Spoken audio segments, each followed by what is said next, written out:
Good afternoon and welcome. Thank you for joining us. We're at the Vegan Downtown Toronto Vegan Worldwide Bake Sale. And today I'm here with Tanya Chowdhury. She's attendee at the bake sale and she's also a new converted vegan. So tell me, Tanya, how are you today, and thank you for joining us. Thank you very much for having me. I'm doing fantastic, energetic, and healthy. Okay, so tell me this healthy thing. How long have you been a vegan? Not too long. It's been maybe 4 or 5 months. I first turned vegetarian, and then slowly, when that worked very well with me, I took on the next step of becoming a vegan. And how long? And how have you found that? Couldn't be more natural. It's been something that I now wonder, why haven't I done it all my life? It's absolutely something that I wish I knew when I was still a child and I was put on an all meat diet from day one. Fish, eggs, milk, everything that you're supposed to take. I've had that all my life, and it's only now, I'm 36 today, and I'm now thinking, wow, 36 years I've been doing something that I now feel my body naturally did not perhaps want. Well, you look fantastic, absolutely. For 36, we'd like to wish Tanya a happy birthday, firstly, but more importantly, how have you noticed the difference between being a vegan and a vegan and non-meat eater? So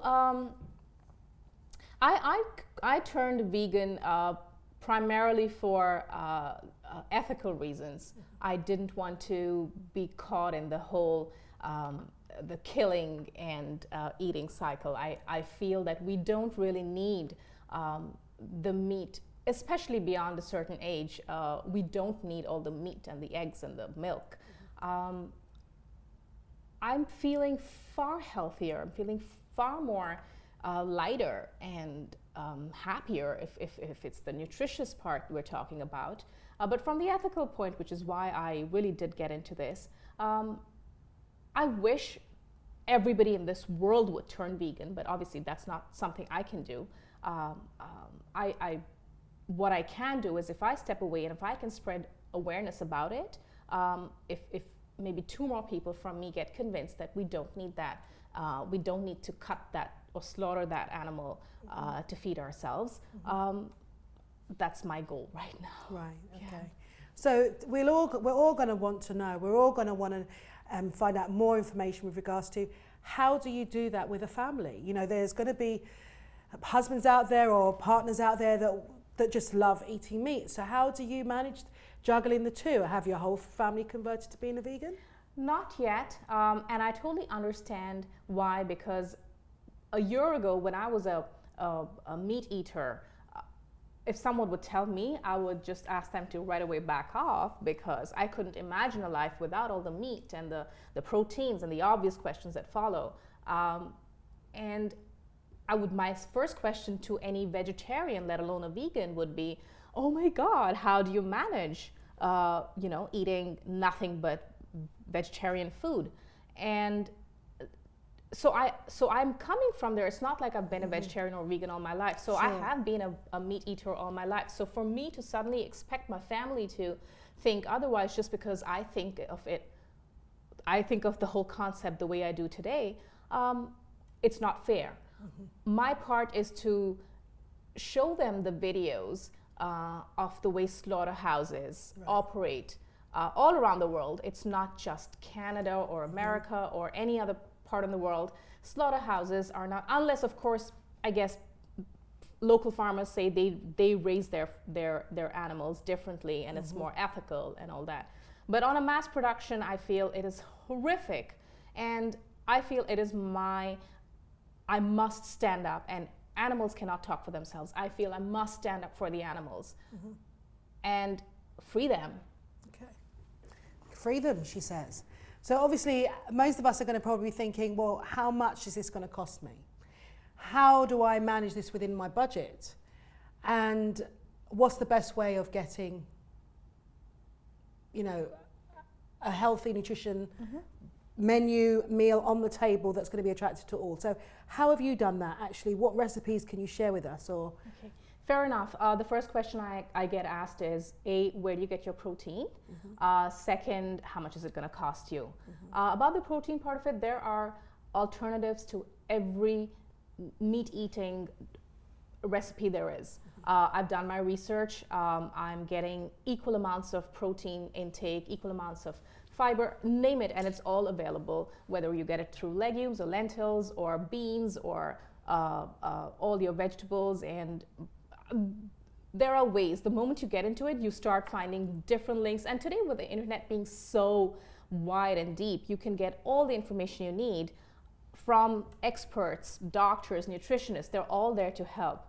That's the one thing. So I would personally say that there is really no fear of cutting back on your protein intake, if that's a fear. Secondly, the price.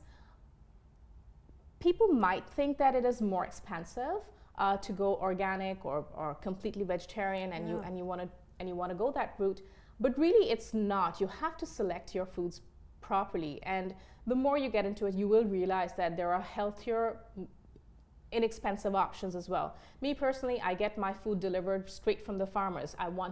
That's also helping your local farmers instead of buying from the big supermarkets. You're also helping the local farmers. A.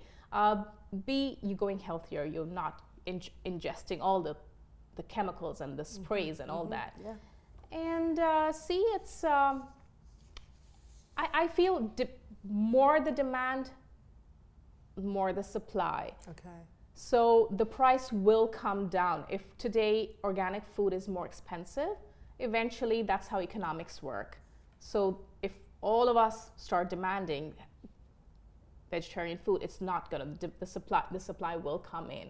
And that's how I feel. Yeah. That's really interesting. I'd never really actually thought about it this way, actually, how that could actually support a farmer. We've heard of Nutri-Farms in our local area, and we know that they've come door to door with suggestions and ideas about how to get healthier options into our homes. So that's really an interesting way of looking at things, of how you could actually help as well as sustain a healthier diet.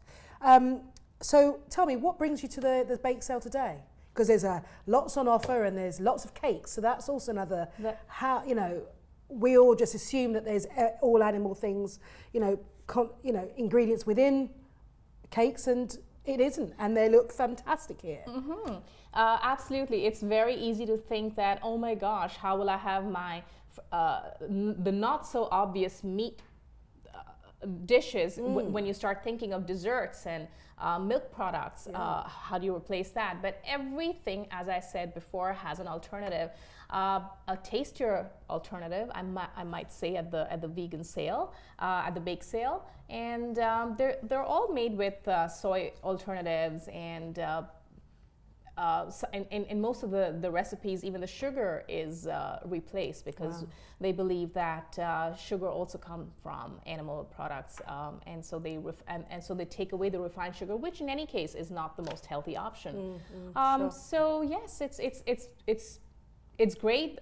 They have this every year, and I love coming here with more and more people and more of my friends and family. It's great. It's a great place for kids as well. They enjoy their cupcakes. Well, mine are here, and they're out the back, stuffing their faces with cakes.